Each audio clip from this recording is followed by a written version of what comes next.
right, let's get started. Hi, everyone. Welcome to another session of the Oracle Apex Office Hours. My name is Shakib Rahman, and I'm an architect on the Oracle Apex team. And today we've got an exciting session for you. So this is part 4 of our 5-part series on what's new in Apex 22.1. And before I go any further, I'd like to talk about some announcements and updates. The biggest announcement by far is that Apex 22.1 is now available. So you can go and download this. You can go learn all about it. You can go to our website. This is a monumental release for Apex. It's one of our biggest releases. In fact, I would say it's the best release of Apex yet. And there's a lot that went into this release. There's a lot of new features. There's a record number of bugs that have been fixed, those that have been published, but many others that have not been.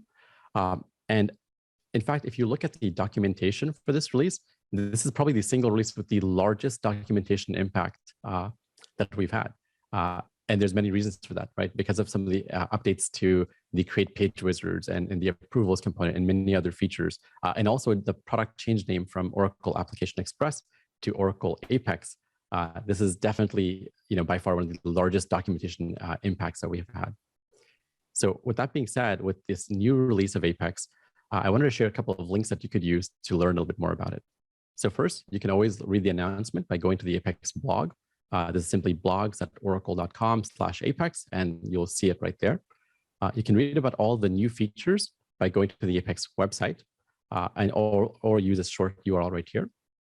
You can go and download Apex if you want to install it on-premise by going to apexoracle.com/download. You can also see all the known issues. And if you wanted to use the CDN, you can also go to use this URL for your CDN. We also have a number of shortcuts or short URLs that you can use to quickly get to developer-specific content. So if you wanted to go and access the documentation for Apex, you could go to apexoracle.com/doc. The API, just /API or /JS API for the JavaScript documentation, /accessibility for the accessibility guide. And all of these links have been updated for the Apex 22.1 release. And you can find all the other shortcuts by going to apex.oracle.com/shortcuts. So that's all for the Apex 22.1 new release. I also wanted to first wish everyone a very happy Eid, and that we're really proud to offer the Apex website now in Arabic. So if your browser language is set to Arabic, then you'll be able to access and read all the content on the Apex website in Arabic, and really, go and, find out more about Apex. As always, you can watch the previous office hours by going to apexoracle.com/office hours. Right now, we have parts 1 and parts 2 there. Very soon, we'll have last week's session as well as this week's session, today's session online. So you can watch them all as well. There are also a number of in-person conferences happening. So just earlier this week, there was the Apex Connect conference in Germany. Very soon, in a few weeks, we'll have the Apex World Conference happening in the Netherlands and Kscope happening in Texas in June. So now let's get to the 5-part series. You've been here for the last 5 weeks with us, so I really want to thank you for kind of bearing with us. We normally don't have this many office hours back to back, but because it's such a foundational, this is such a big release of Apex, we thought it made sense to really go in and do deep dives of each of these features. So today we're number 4, we're part 4 of this 5-part series, and this is all focused on the developer experience improvements. And there's quite a few of them in this release. Our speakers that we have today, we'll touch on some of them. So the speakers for today, they are Stefan Dobre, Patrick Wolf, and Srihari Rava. They're going to talk about the features that they've sort of worked on. So you're hearing directly from the developers that worked on these features. And please do leverage the Q&A section of Zoom to ask any questions. Use the chat to provide your feedback and comments. We're here to help you use this release and be as productive as you can. So with that being said, I'm going to first turn it over to Stefan, and he's going to talk about the code editor improvements and file URLs enhancements in Apex 22.1. All right, take it away, Stefan. Thank you very much, Shakib. So today I'll be covering these 2 topics, as mentioned by Shakib, some enhancements to the code editor, and some enhancements to the file URLs syntax that we're used to seeing in Page Designer. So let's start off with the code editor. What you see here is actually Apex 21.2, and I just want to show you two things that have changed. And I don't know if this happened to you before, but it happened to me a bunch of times. Say you copy and paste a bit of SQL from some older or perhaps a sketchy looking website, and you paste it into SQL commands, as you do. You go to run it, but you get something like invalid character, right? You look at the query and everything actually looks pretty good. So you don't know what's going on, and you could waste lots of time trying to find the issue. If you knew what you were looking for, one could go and enable show white space and perhaps zoom in and see that this character right here is looking a bit suspicious. All of the other white spaces have a little dot on them, but this one does not. So that here is probably the problem. But then again, who would do such a thing? So let's disable this again. If we go and remove this character and replace it with a normal white space. Oh, this is it right here. And rerun the snippet, we will see that it works. So that character was the culprit. So finding such weird characters in previous Apex versions was not easy. Next up, a problem that I personally kept bumping into was selecting a block of nicely formatted SQL and trying to indent it by hitting tab. Upon hitting tab, see what happens. The formatting is lost, and I have to go in and fix it manually. These were two problems I encountered lots of times, so it was decided that they should finally be tackled. Now, let's do the same in Apex 22.1. So I have a SQL code editor up here. If I paste in the same bit of code, we already see that something is off here. All of these non-standard special characters, invisible characters, whatever you want to call them, will be marked as such. So you can already tell that there is a problem. Hovering over that character will tell us which character it is.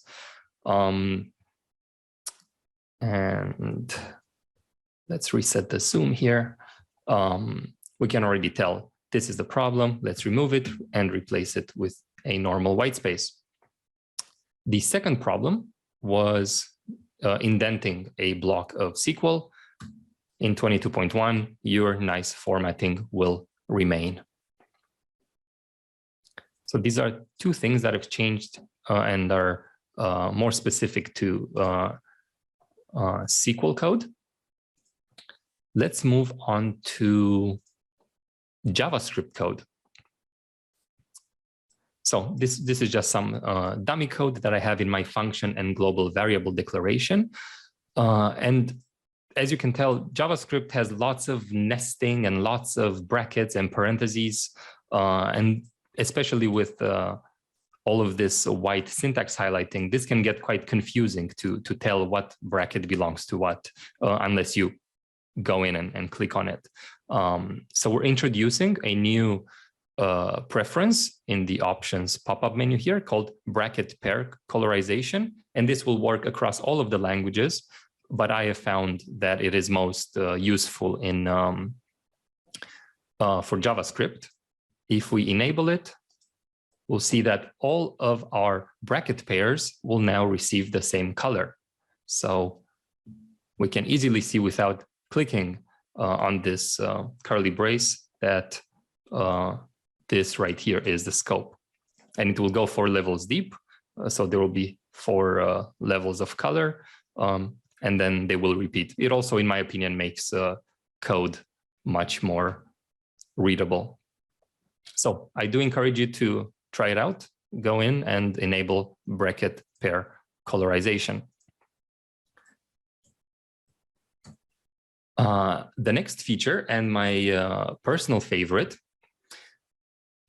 What we have done is we have looked at this function and global variable declaration code. And as we know, this is code that once it's in here, it will be made available everywhere else we run JavaScript on our page, right? So if I declare this my app object or function or whatever it is, I will have access to it in this context on execute when page loads, or perhaps inside of the initialization JavaScript code of various items or regions, and even inside of an execute JavaScript code dynamic action.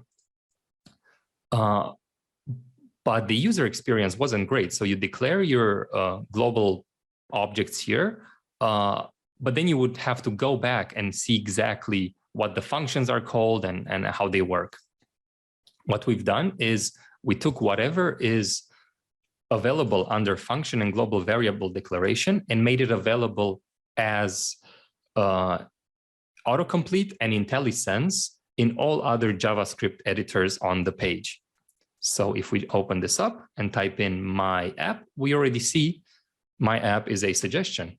Clicking dot will show us the contents of that object in this case.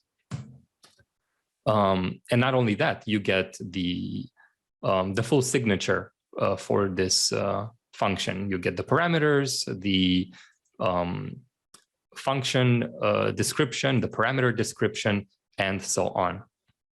And this will work again in all other JavaScript editors on the page. And if you go in and make a change, let's say let's create another variable, say hello equals world. This IntelliSense will update, and let's this time try to reference it here. Hello is already available to us, and because it's such a simple constant, we can already see its value, hello world.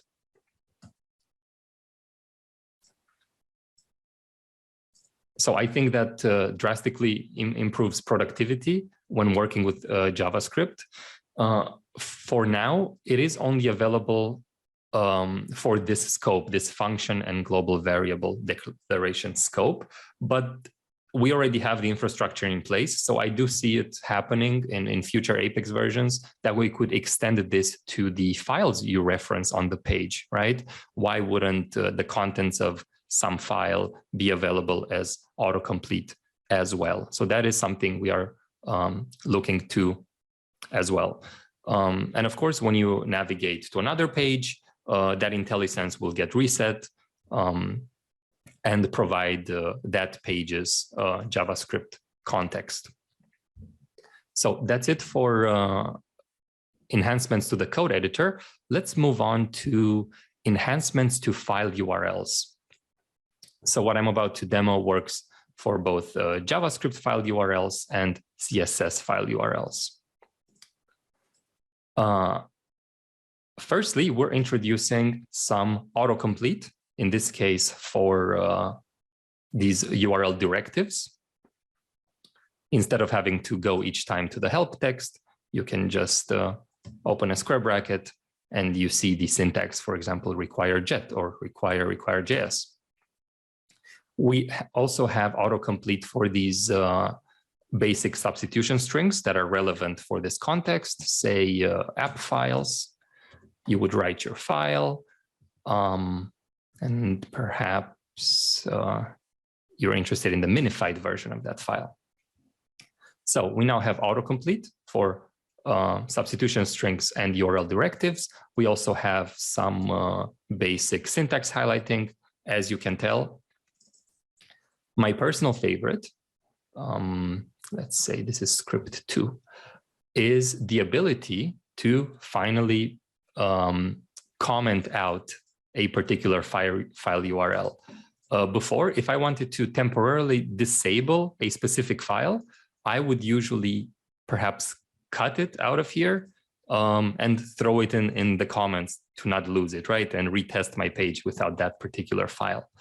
This is no longer necessary, as now we can just prefix a line with 2 dashes like you would do in PL SQL, and this file will be commented out. It will not be loaded on the page. For block level comments, you would just use the typical block comment syntax. And of course, this is not only for commenting out file URLs, but perhaps also documenting the reason behind including script.js, right?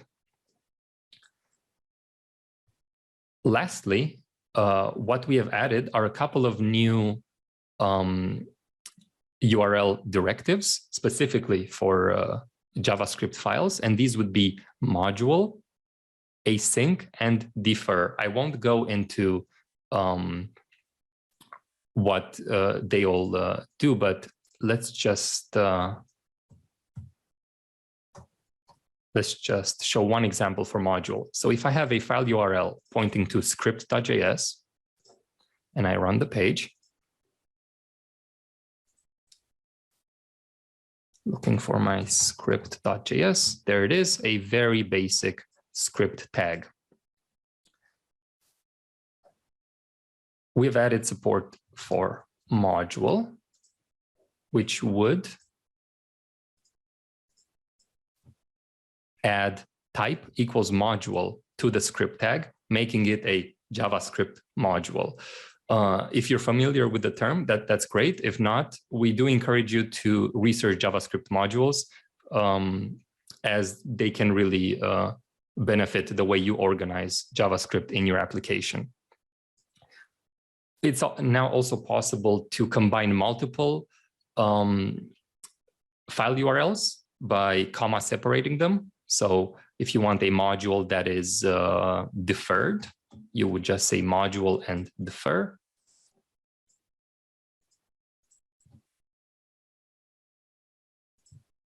And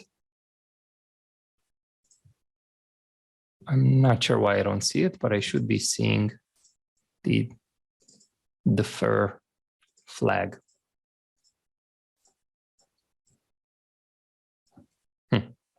Not sure what's going on there.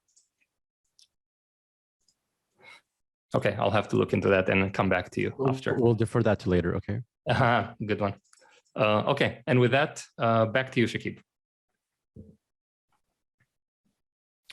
All right. Hey, thanks, Stefan.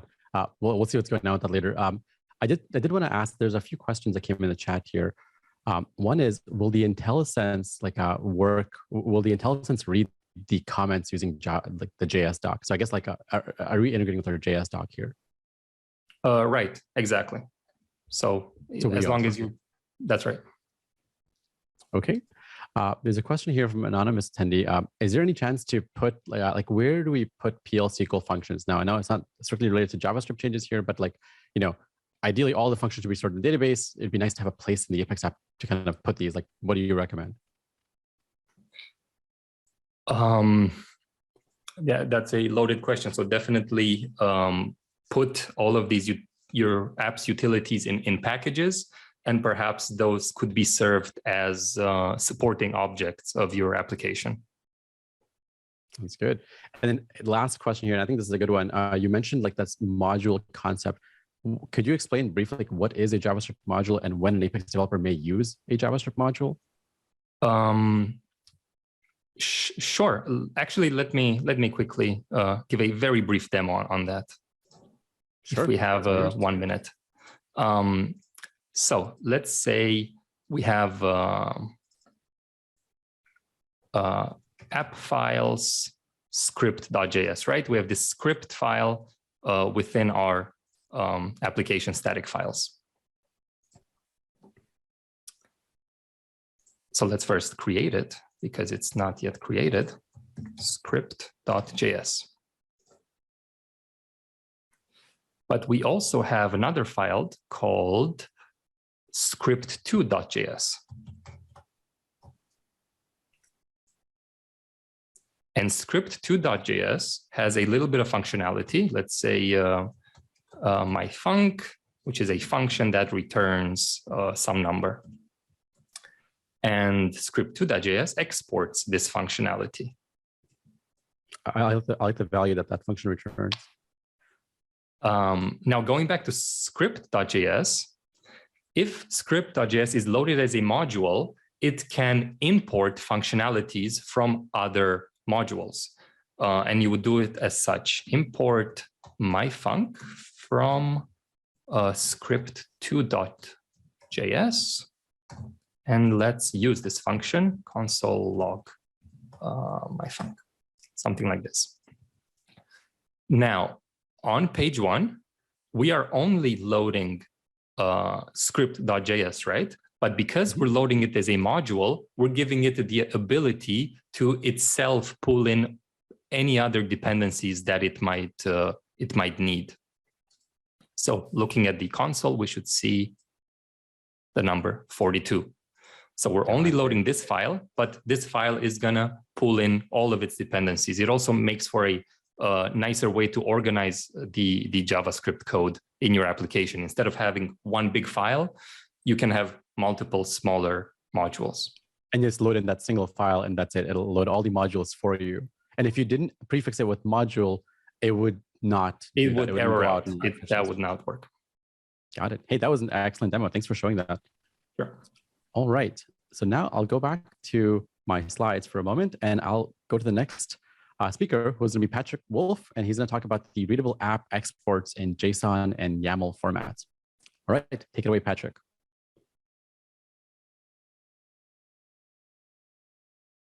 Hey, Patrick, you're on mute. Thanks a lot. Yeah, so for a long time, customers have asked us for better version control integration. But as you know, version control is a very broad topic.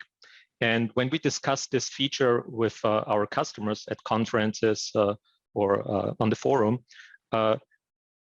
and try to drill into what the actual requirements are, very often the requirement came up that they actually want to find out what has changed in their application. So that, for example, you can do a peer review, or that QA can find out what has exactly changed in the application, so that they can do a testing of those pages or page items or shared LOVs and so on, and that everybody exactly knew what will go into production. And with this new feature of of the Readable export format, which I will show you, you have now the possibility to get this kind of information. You will find it in the export of an application. It's a new option. At the bottom of the export application page, you will find a new attribute called export Readable format. You have two options, or actually three options. You don't have to export it at all if you're not interested in it, or you have the option of exporting it as a YAML file or as a JSON file. It's really up to you what you prefer. From my perspective, and you will see the YAML file, I think is easier. It's easier to read. The JSON file might be of interest if you want to parse the export file. So let's do an export. And with this export option, so here you can do it in the user interface, but very often I think you will actually have some batch job in the background that you're doing this export of an application during the night. So you can use SQL.cl to get this Readable export format along your SQL export, or you use our old, now deprecated Apex export utility, Java utility tool to get the same information. But as I said, mostly we will recommend that you will have some automatic batch jobs running during the night to export your application and put it into one of the version control tools like Subversion or Git or whatever you use in the company. And now let's have a quick look how this export and format actually looks like. So as you can see, you still have your SQL export file, but there is a new directory called Readable. And within Readable, you have the different components of your application. So it's split up by the main categories of an application, like pages, shared components, supporting objects, but also workspace components like Sometimes you have credentials, or you have a remote server if you're using REST, for example. And if we have a look into pages, for pages, you will see that every page has its own file. For shared components and other files, we actually group them by component type, so that you have one file like for all your authentications or authorizations or build options and so on. But before looking into the new file, let's have a look at the existing SQL file. So if you're an experienced Apex developer, you might have already looked into our SQL export file. There is no problem to do so. And maybe some developers say, I have no issue at all to find out what has changed. On the other side, if you're not so experienced, or if you're not want to drill into all the different names in here, you will quickly find out that some of our internal names are hard to understand. For example, who knows what protection level equals C means? Or if you're using many of our components, which are internally also plugins, like here, we do have a region, which is actually a HTML region with plugin attributes. Internal, they're just called attribute 1 to 25. So do you know what N means, or HTML here? The same issue is also with outputting all the SQL. We have to properly escape quotes, for example, which already makes it a little bit harder to actually read the SQL statement. Same goes with like the new order by attribute, which is stored as a JSON string. You will also find that there are many IDs which are used to reference component, like templates, or in this case, another region. Really hard to figure out what's actually referenced, and so on. And if we have now a look at the new readable export format, which in this case is the YAML file, our main goal was to make this file easy to read. So you should, if you're familiar with Page Designer, with the grouping of Page Designer, you should immediately figure out what kind of attribute those are and what the meaning is. And if we bring Page Designer side by side a little bit here, let's go to page 8 for a moment.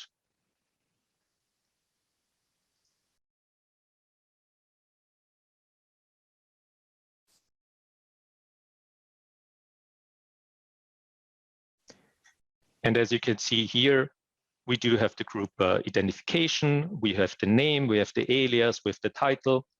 In the export file, you will just see those attributes where we actually have a value. So there is no page group. But as you can see, we try to really show you the same format as you're used to from Page Designer for the labels and the grouping, so that you immediately know what's going on. And speaking about the C, what we have seen before, that's actually the page access protection, which we also have down here. And C was that it requires checksums. Might know after some time that C has that value, but I think it's a lot easier to actually have the same and see the same value as you're used to from Page Designer. And if we browse through this export file, we also tried to make it as readable as possible. So all the different components, like I'm now in the region sections, are separated so that you can immediately spot where a new region starts. We do have, like the example I showed you before with the plugin attributes. So this was this form region, and actually the plugin attribute 1 and 2, the attribute was actually the expand shortcuts or the output as. I think that's a lot easier to read than having just the values in there. With the SQL statement, no quoting, no duplicating of single quotes. With the order by item, we try to make it as readable as possible. So by breaking it up for the different parts of the order by item with the name and the different order by clauses. if you reference a template, for example, besides the number which we are still including here, and I will show you a little bit later the purpose why we are doing so, you get actually the name of the template, so it's easy to read. The same would be true for if you're referencing list of values, or if you have a page item referencing another region, and so on.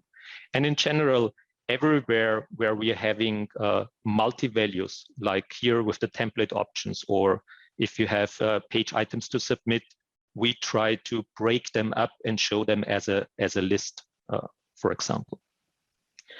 In here, I think I have another nice example of links. So if we're navigating to a different page, instead of just having the F*P syntax, which points to page 4, we also try to give you an additional information, like that it's page 4 and the title of that target page. I think that's sometimes helpful to actually know what you're actually referencing, and also broken up by the values which are passed in this URL. But let's drill into the use case. Or actually, one thing I wanted to show you first, besides those different pages and shared components, the readable export file will also include all your textual static files. So if your application has static files, and if you have JavaScript files, if you have, like in this case, text files or CSS files, they will also be included in this export, which is great if you later put that into version control, because then you really see what has changed in those static files. And the same is also true for supporting objects. So if you have supporting objects in your application and have install or upgrade scripts, you will also find those install and upgrade scripts as real text files in this readable export format. But let's go back into the application. Yeah. So I have just a couple of questions here. One of them is the YAML format always in English, even if you set up another language? That's correct. So the YAML format is always in English, because long-term, we actually want to read or that you can also import those export format. Currently, it's read-only. So it's really just for the purpose of doing diffs in version control. But in the future, we also want to have this that you can do merge and so on. And for that purpose, I think having, like, let's say, an Italian export might make that a little bit more complicated. Okay, and just one more here. Are component IDs, would they be different across different versions of the same application? Yeah, so in general, you have the same export options as with the SQL export. You can have their switches available that you can export with the original IDs. You can export with relative IDs. So they're the same mechanisms as we have for the SQL export, you also have for the readable format. But in general, I would suggest that try to keep, when you move applications between different systems, that you try to keep the same application ID, which will also make sure that the internal IDs stay the same. Got it. And just one more before I give it back to you. Back to translations. Does the readable export format include translations? I take it if this is a translated app, like, would you also get translated? So for 22.1, we don't include the translation repository at this time, but we plan to add this in a future release. Got it. Right. But as a developer, if you're really interested in those translations, you can always export the translated application. So if you're doing a seed and publish, as you can do with the SQL file, you can always pick here the translated version. And in that case, you would actually get the translation. Got it. Cool. Thanks. Perfect. Yeah, now let's go back into this use case, what I told you before. You're a developer, you have to make a number of changes in your application. And then later on, one of your peers or someone from QA actually wants to find out what has changed. And let's first drill into page 4. And we do want to change this P4 proposed salary. Let's enter here 1,000, for example. We also want to pick a different template. It should actually be a required template. What else do I want to change? I don't like the position. Let's move it up here a little bit. And let's also create here a new region and put one of the page items there. I don't care now for the title. So that's the first change. Let's make another change on page 8. I've seen before that there is a region which looks like no value, no text in here, no page items. Let's delete it. And within the report, we actually do also want to see the commission. So just add it in here. Works as expected. And in the attributes, we actually want to show it. So let's go in here and add it to this template directives.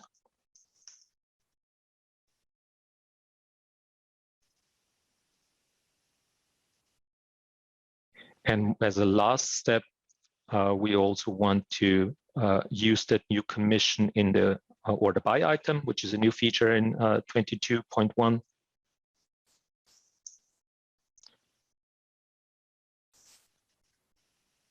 And that's it for this page.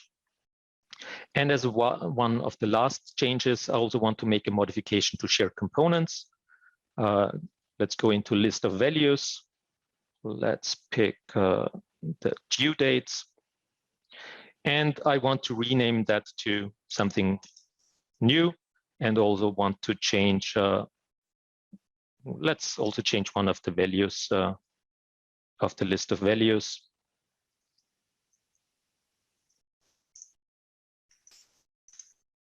I'm actually not changing the value. And we have talked about shared components before and static application files. Let's also modify one of the text files in here so that we also see how this actually looks like, and enter some additional text here. So that's about the changes. I will do a new export of the application.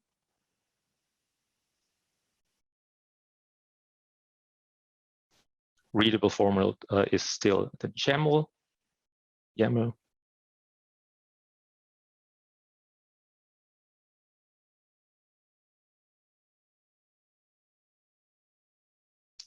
And let's copy that over. So what I have already prepared is, let me just 1 second.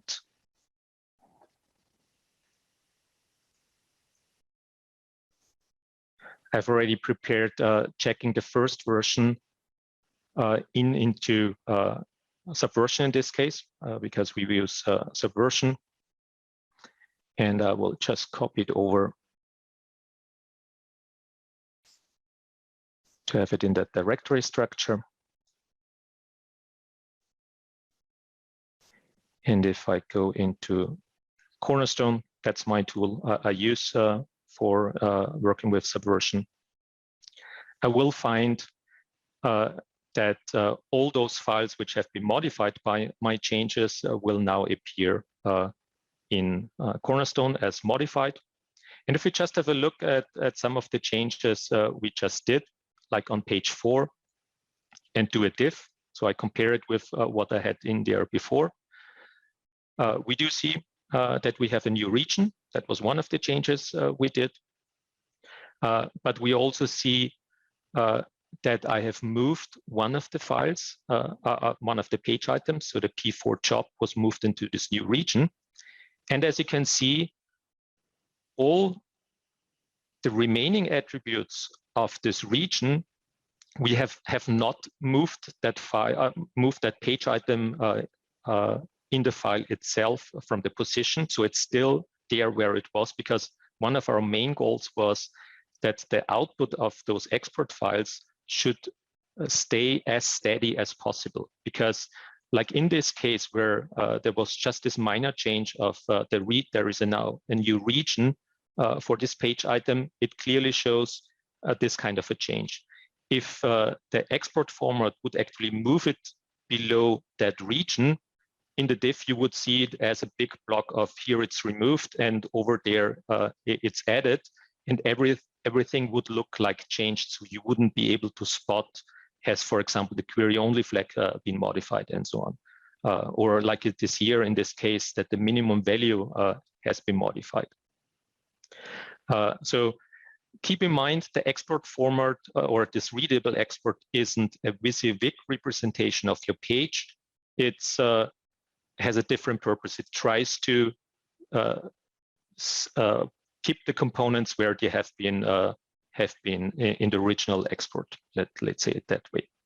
With this other change and IDs, what I have told you before, like in this case, I have changed the template, and so you immediately see obvious the name has changed, but also the ID has changed.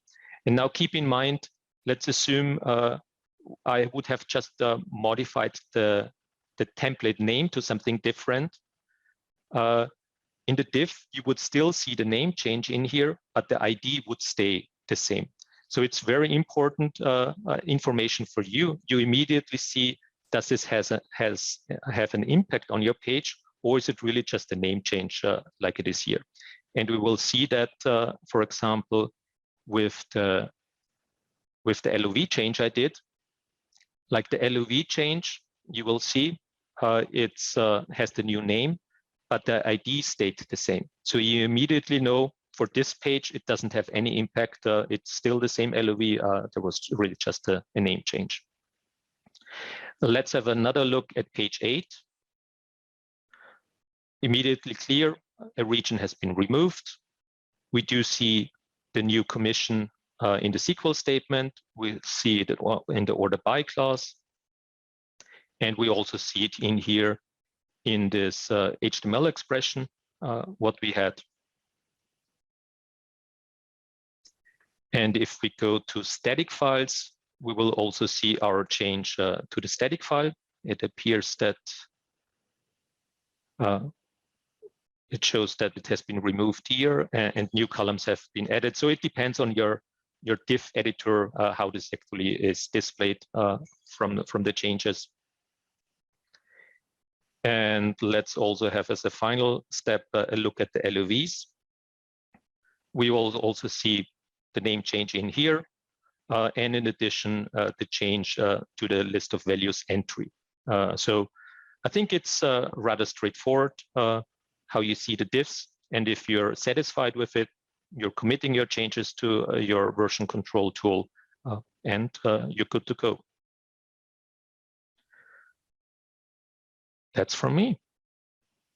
I hope you like that feature. Hey, Patrick, thanks so much. I do have a couple of questions in chat. So I'll go quickly through them because I know we only have 15 minutes for the rest of the office hours. One is, does the readable export include application ACLs? Yes, it does. It's a part of the application export, so it will. Okay. And about exporting, when will we be able to export a page and import that single page into a new application? With the readable or the in general component export? I suppose, right? Because component export is already available, right?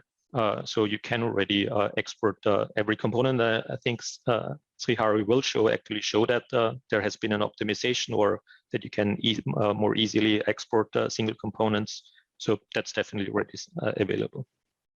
Sounds good. All right. Hey, thanks so much, Patrick. I'll now pass it on to Srihari. And Srihari actually has quite a few things he's going to demo. First, list subscriptions, the Streamlined create page wizards, and also the workspace files and component exports. So I'll pass it on to you, Srihari. Thanks. Thank you, Shakib. So my first topic is list subscription. So first, let me share my screen.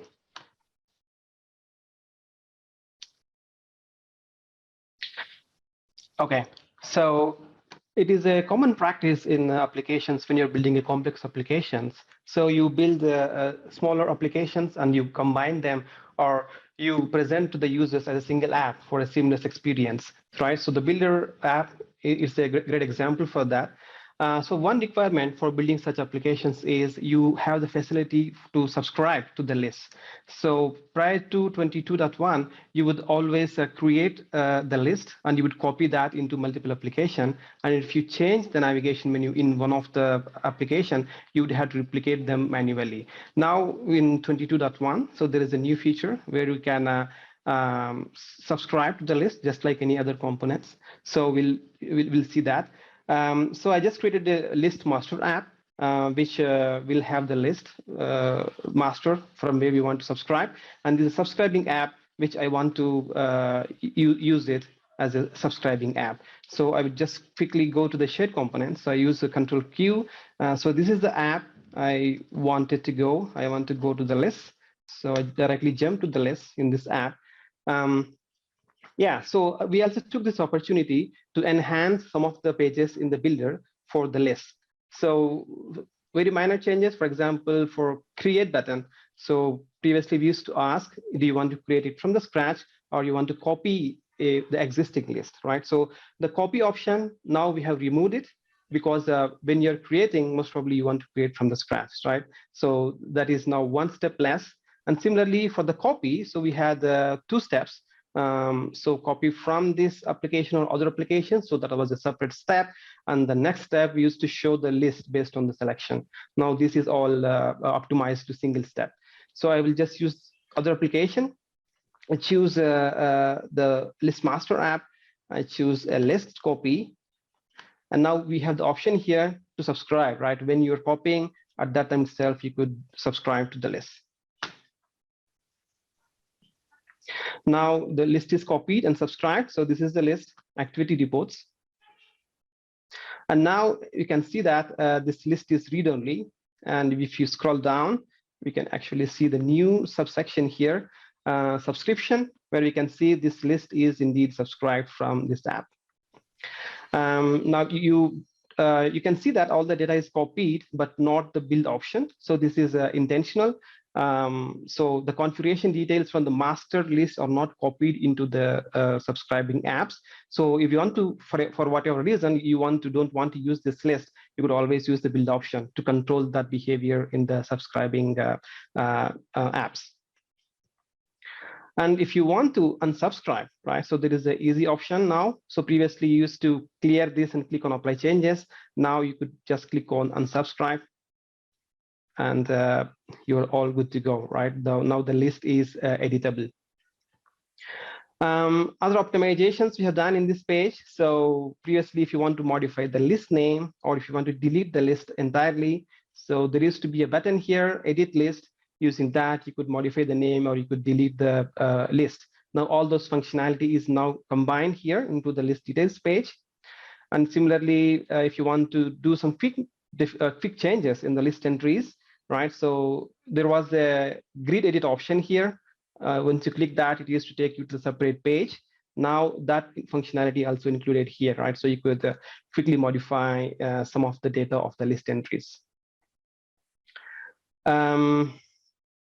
Yeah, so now if you want to resubscribe, like the list is existing already and you want to subscribe from the master, so it is easy, just click here. So my app is 639 and activity reports. So I just click on apply changes. All good, so it is subscribed again and you can see that list became read-only. So basically once you subscribe to any app, so the list will be read-only. You cannot modify anything in the subscribing app. And if you want to refresh any changes, just like any other components, we have the refresh button. So you could click refresh list and you could refresh the changes from the master app. So there is also another way if for refreshing the list. So there is a new report page and the shared components called subscription. And here you could select all the lists. It displays basically all the lists that are subscribed from the other app in this app. So you can select this list and you can click on refresh chat. So all this will be refreshed. And similarly, there are some changes when you're seeing this from the master app. So I just quickly jump there. Again, I use the spotlight search.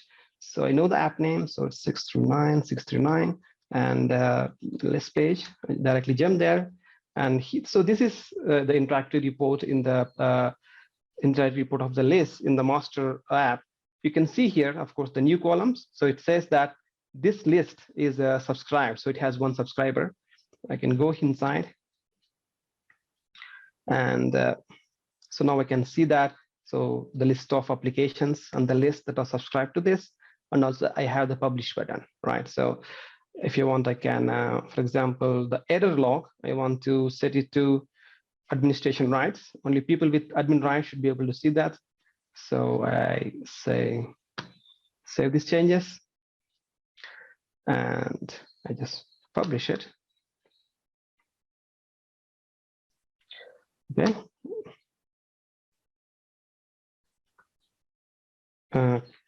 Let me click this again. Okay, so publish. Now the changes are published. So let me go to my other app again. So activity reports, we can see that this been recently updated, and we could see that the authorization scheme is now applied for this list. So if this authorization scheme doesn't exist, it copies it to the subscribing app. Yeah, so that's it mainly from the list subscription feature. So let me go to the next topic, which is create page wizards enhancements. Okay, so let me quickly go here. So this is the second feature I would like to present. So in this release, we reimagined how we could enhance the create page wizard, because once the app is created, so the most frequent functionality you would be doing is creating new pages. So we try to simplify it, we try to optimize it, and we try to be smart with the defaults, right? So that the number of steps are optimized, and when you're creating different pages, right, the experience is now streamlined. You don't feel different. Mainly we are following, like, you choose the page and then you define the page definition, like page number, page name, and you choose the data source if required for the page type. And then if that attribute or if that component needs any special attributes, then we will take you to the third page where you define the component specific attributes. And these wizards also provide you smart defaults, which you will see. And there are also some improvements in the generated pages, and the generated pages are now more sync or more consistent with the create app wizard pages, right? So previously there were some differences. Now you more or less see similar output. So I just I could just use the same listing. So I could create page. So this is the landing page. Once you click on the create page, so previously for some of the page types like forms and reports, so you used to have two-level selection. Now everything is displayed in the same page. And we have the features pages displayed here, and some of the legacy pages which are still there, so you can see them here. So I will quickly show the create page of the blank page, which is the most probable use case. So I can say blank page. And here we are trying to set these navigation options by default based on the page mode.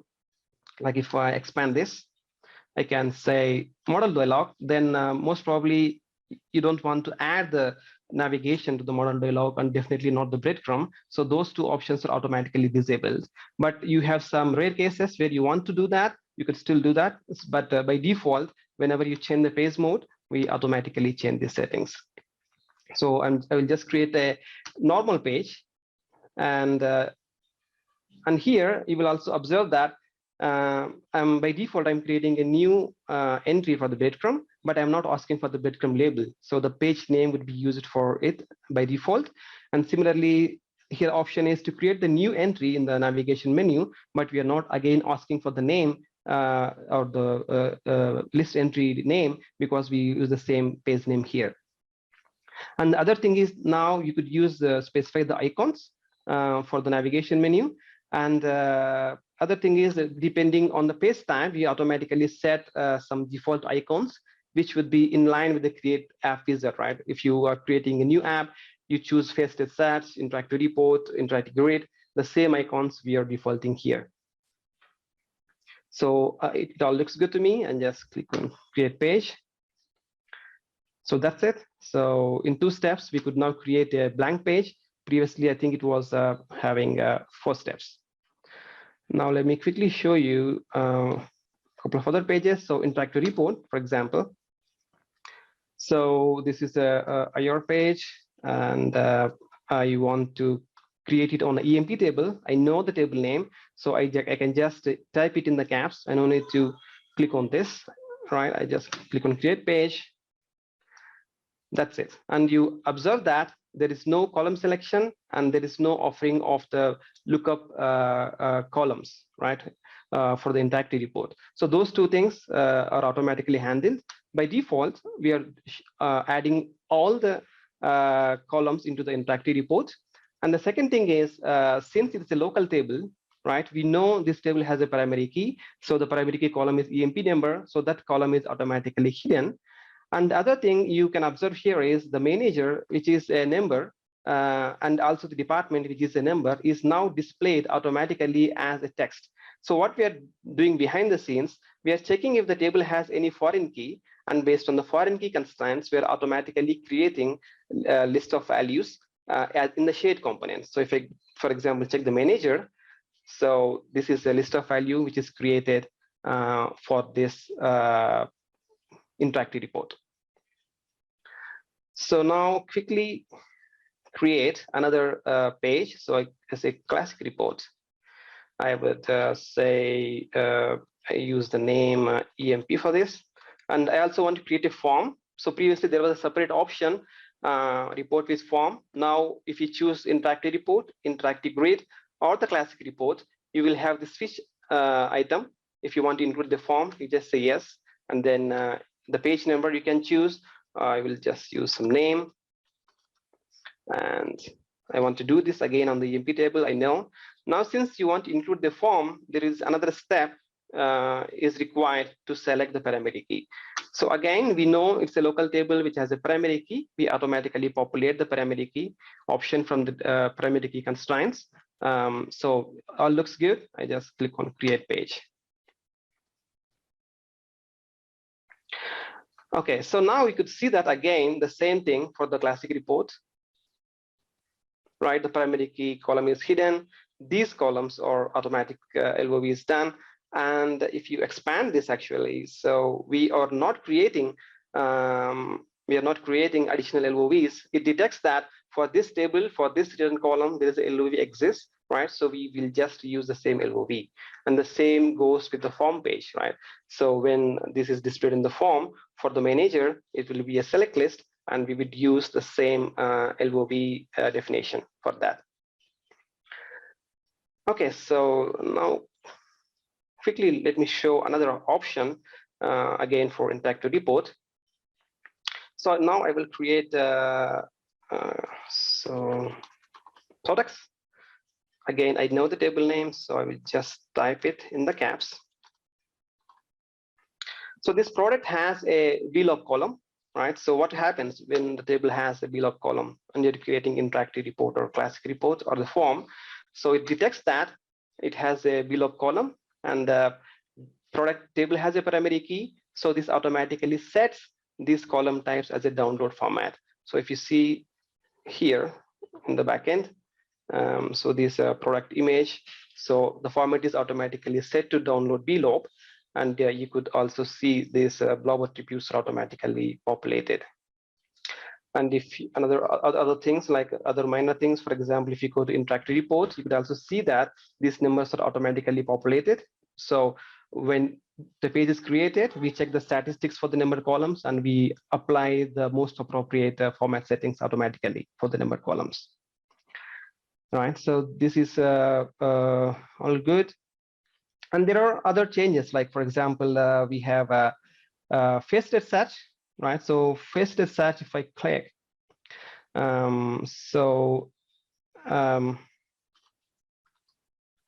Previously, when you're choosing the SQL query as a source for the face-state search, it was not possible to create a face-state search with chords combination using the SQL query as a source using the create page wizards, right? So that was always possible using the page designer. So there is nothing new there, but only when you're creating the wizard. So this option was not exposed.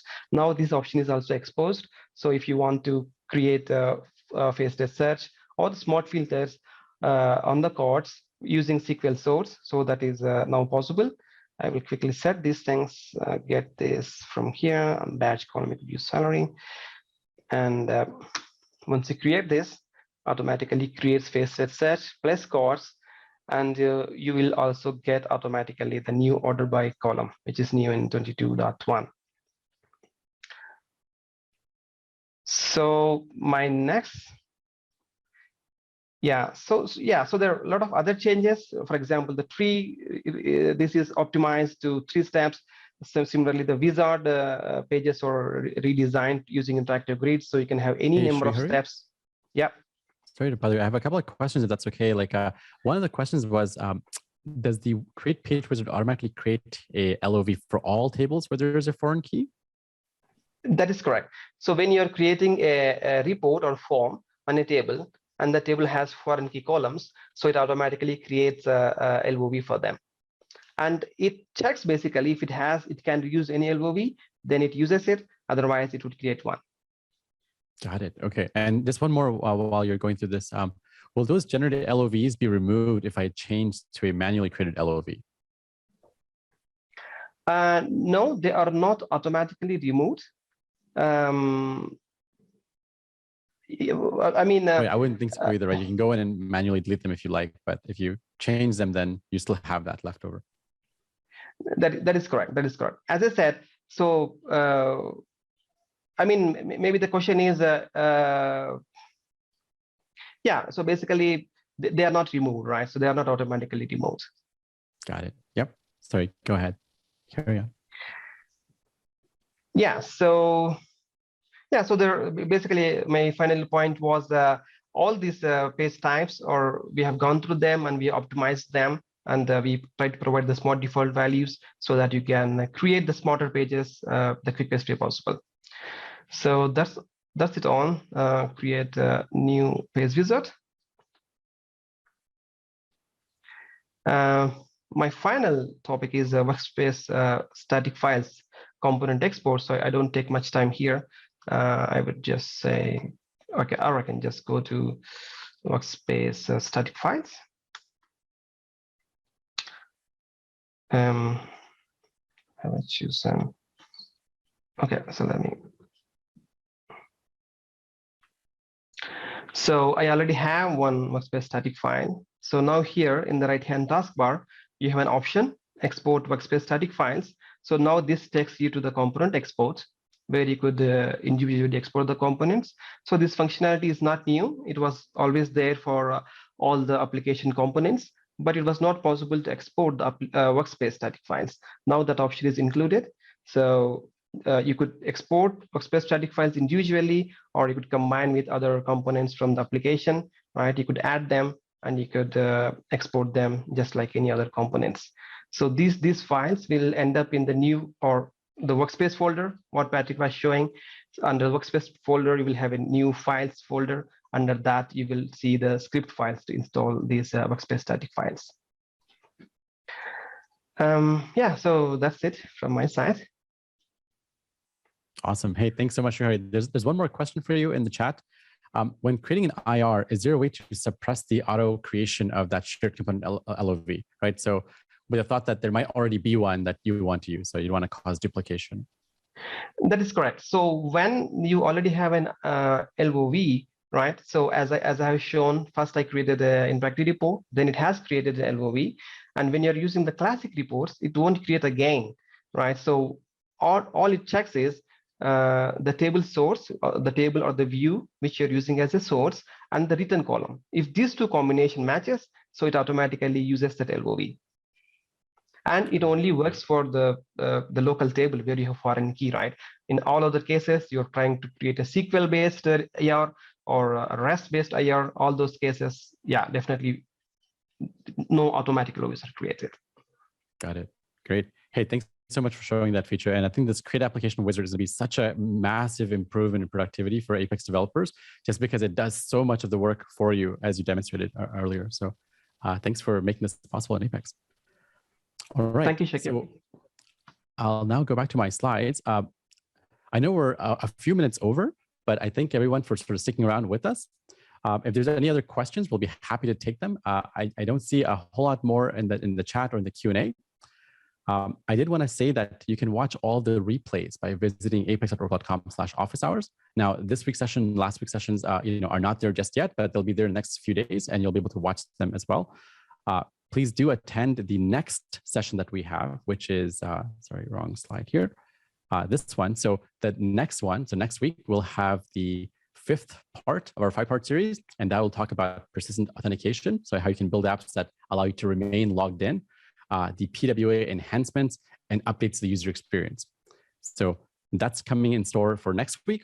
I thank you all for attending today's office hours session, and I wish you all a good day.